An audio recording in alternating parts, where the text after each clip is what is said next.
ये अराजक तत्व हैं और इनकी अराजकता से निपटने के लिए नीतीश कुमार का पुनः वापस लौटना आवश्यक है। इसके लिए तो कुछ कुर्बानी देनी पड़ती है, इससे कोई घबराया हुआ नहीं है और यह कायराना हमला है, हत्या करने की साजिश थी। लेकिन इसका इन्वेस्टिगेशन होगा और इलेक्शन कमीशन को भी हम लोग लिखेंगे कि इस तरह के अराजक तत्वों से निपटने के लिए कैंडिडेट्स को पूर्ण सुरक्षा एस्कॉर्ट की व्यवस्था की जाए। अभी चोट है, लगातार हमला हो रहा है, ईंट पत्थर फायरिंग, तो बच गए यही काफ़ी है। चोट है, कई लोग घायल हैं। का जो बौखलाहट दिख रहा है कि अब उनको जो चुनाव जो प्रक्रिया है उस पर विश्वास नहीं है। वो इस तरह से लोगों को, कैंडिडेट को आप डरा धमका के, लेकिन ये चलने वाला नहीं है। नीतीश पे हैं तो सरकार में रहने के बाद तो वो चाहते हैं कि जंगल राज पार्ट 3 एस्टेब्लिश हो, इसीलिए उनकी ये बौखलाहट आपको दिख रही है। न्यूज़ 4 नेशन देख रहे हैं आप। टेकारी में जिस तरीके से टेकारी के विधायक अनिल कुमार पर विरोध के नाम पर मारपीट किया गया, बर्बरतापूर्वक जो है मारपीट किया गया, वह कहीं ना कहीं शर्मसार है, शर्मसार करने वाली घटना है और शर्मनाक है। बिहार की स्थिति क्या है? कहा जा रहा है कि वो आरजेडी के तथाकथित गुंडे थे जो किसी के बहकावे में आकर के ये सब किए हैं। अरुण कुमार हमारे साथ हैं, वरिष्ठ नेता हैं और अनिल कुमार के भाई हैं। कितना दर्द दे रहा है सर, कितना पीड़ा हो रहा है? आप बिहार सुधारने की बात कर रहे हैं, एक तरफ आपके विधायक भाई को मारपीट कर दिया जा रहा है। देखिए, मारपीट तो उन्हें भी किया जा सकता था, लेकिन इनके गार्ड ने, सिक्योरिटी ने और खुद अनिल कुमार ने पेशेंस से काम लिया, धैर्य से काम लिया। इसलिए एक अराजक की स्थिति अराजक तत्वों के द्वारा पैदा किया जा रहा है। ये तो बहुत अभी आपने देखा, धरनई में एक को ताड़ी के लिए हत्या कर दी गई। कोहड़ौल में, अरवल में अंडा बेचने वाले को 8,000 रुपया के लिए हत्या कर दिया गया। तो ये अराजक तत्व हैं और इनकी अराजकता से निपटने के लिए नीतीश कुमार का पुनः वापस लौटना आवश्यक है। और यही कारण है कि मैं इधर उधर जो थोड़ा था, गुस्से में था, उसको मैंने शांत कर लिया। नीतीश जी ने जब मुझे बुलाया कि अपना घर है, और ठीक हमको याद आया कि 90 के 93 में जब मैं पहली बार विधान परिषद में आया था तो समता पार्टी का फॉर्मेशन उस समय हुआ और मैंने समता पार्टी को चूज़ किया। तो आज समता पार्टी जेडीयू या एनडीए का जो स्वरूप है, यह अराजकता के खिलाफ लड़ने के लिए है। इसलिए उसके लिए तो कुछ कुर्बानी देनी पड़ती है, इससे कोई घबराया हुआ नहीं है और यह कायराना हमला है। चाहते तो कई लोग गिर सकते थे, हमारे पास सिक्योरिटी था। फायरिंग भी हुई है, अनिल कुमार ने कहा है कि फायरिंग भी हुई है। फायरिंग उधर से हुई है, 100 लोगों ने जो है घेर लिया था। बिल्कुल, ये एक हत्या करने की साजिश थी। लेकिन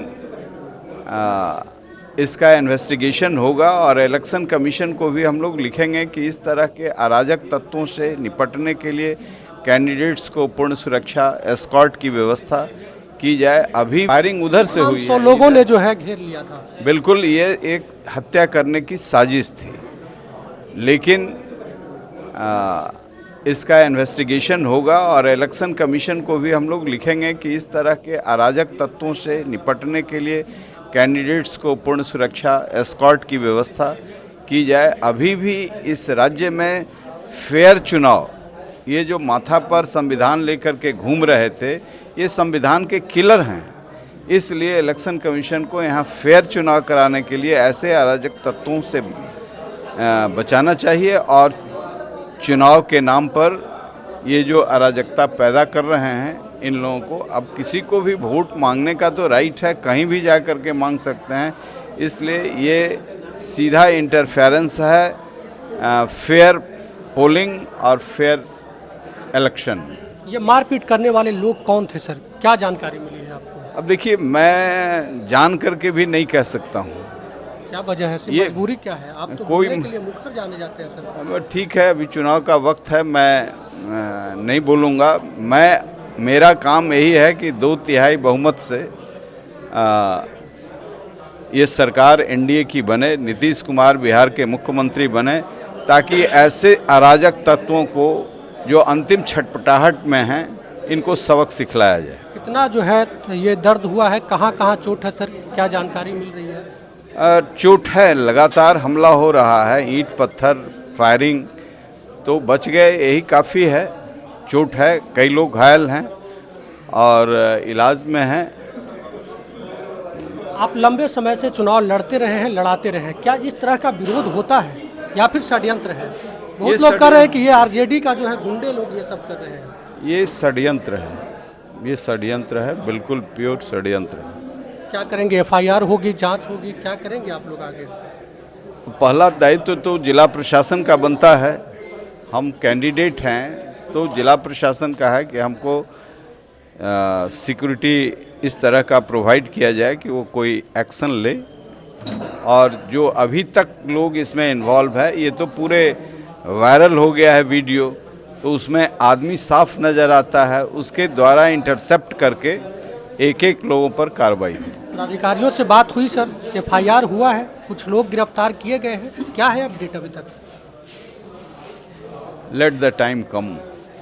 हमारे साथ रोमित कुमार भी हैं, जानते हैं अतरी के विधानसभा उम्मीदवार हैं एनडीए के, और इनके चाचा के साथ मारपीट हुआ है। पिछले चुनाव में बहुत जो है एक्टिव थे। रोमित जी, आप पिछले चुनाव में बहुत टेकारी में एक्टिव थे, ये घटना जो घटा है क्या लगता है, किस तरीके से देखते हैं इसको आप? ये कहीं न कहीं राजद का जो बौखलाहट दिख रहा है कि अब उनको जो चुनाव जो प्रक्रिया है उस पर विश्वास नहीं है।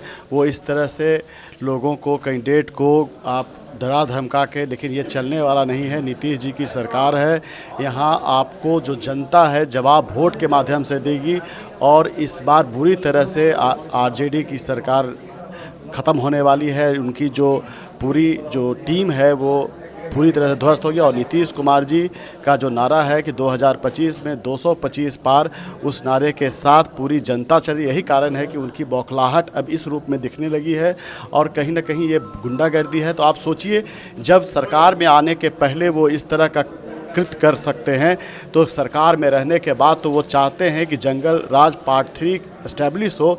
इसीलिए उनकी ये बौखलाहट आपको दिख रही है, और इससे हम लोग डरने वाले नहीं हैं। इससे हमारा हौसला और बुलंद है, और कल से चुनाव प्रचार और तेज़ी से चलेगा, और लोगों को जवाब दिया जाएगा वोट के माध्यम से। जो जनता जो हमारे साथ है वो दिखा देगी कि ये अब चलेगा नहीं। एक आने वाले इलेक्शन में पूरी तरह से जनता एकत्र होकर पूरे बिहार में जो एक लहर चल रहा है नीतीश कुमार जी को सरकार को बनाने के लिए, उसको रोकने का जो आरजेडी का जो ये प्रयास है, उसे हम लोग आगे कामयाब होने नहीं देंगे। मतलब ये जनता का विरोध नहीं है, ये किसी पार्टी के समर्थक का विरोध है। हाँ, जनता का क्यों विरोध? ऐसा थोड़ी ना कि जनता के आप पास पहुँचे और तुरंत आप पूरे वीडियो को देखिए तो लगता है जैसे सुनियोजित तरीके से आप डेमोक्रेसी में रहते हैं। विरोध करने का एक तरीका होता है, ये नहीं है कि आप ईंटा पत्थर से विरोध कीजिएगा।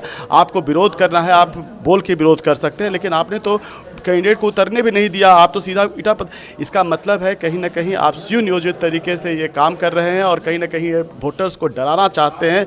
तो अब ये चलने वाला नहीं है, अब यहाँ वोटर्स डरने वाली है। मैं जिला प्रशासन से भी ये मांग करता हूँ कि और भी मुस्तैदी से पूरे वोटिंग पैटर्न को ठीक किया जाए। आप सिर्फ बूथ पर समझते हैं कि वहाँ लोगों को डराया नहीं, पूरे गांव में भी जो अति पिछड़ा समाज के लोग हैं और जो दलित समाज के लोग हैं, जो भी गरीब तबके के लोग हैं, चाहे वो किसी भी जाति धर्म के हों, उन्हें गुंडे तबके के जो लोग हैं वो डराकर बूथ तक नहीं आने देते हैं। तो इसकी भी जिला प्रशासन व्यवस्था करे कि उनको बूथ तक पहुंचाया जाए, और जो फेयर चुनाव का जो पूरी परिकल्पना है उसे बिहार में पूरी तरह से लागू किया जाए। मैं मांग करता हूं कि सारे बूथों पर एक अच्छे से व्यवस्था की जाए, जिससे कि जो डेमोक्रेसी लागू हो सके बिहार में। मतलब ये जाति विशेष का हमला था कि सभी जाति के लोग हमला करने वाले थे? अब किस जाति के, तो ये जांच का विषय है। ये प्रशासन देखे कि वहाँ किसने हमला किया। ऑलरेडी जब वीडियो में है आइडेंटिफाई किया जा सकता है कि क्या है, लेकिन मैं कोई जाति धर्म से इसका मतलब नहीं है। मतलब है कि किस तरह के लोग इसमें इन्वॉल्व हैं और किसके वो समर्थक हैं। तो मुझे तो अभी तक जो खबर मिल रही है, अपुष्ट खबर है, उसमें मुझे पता चला है कि आरजेडी समर्थित लोग हैं जिन्होंने हमला किया है।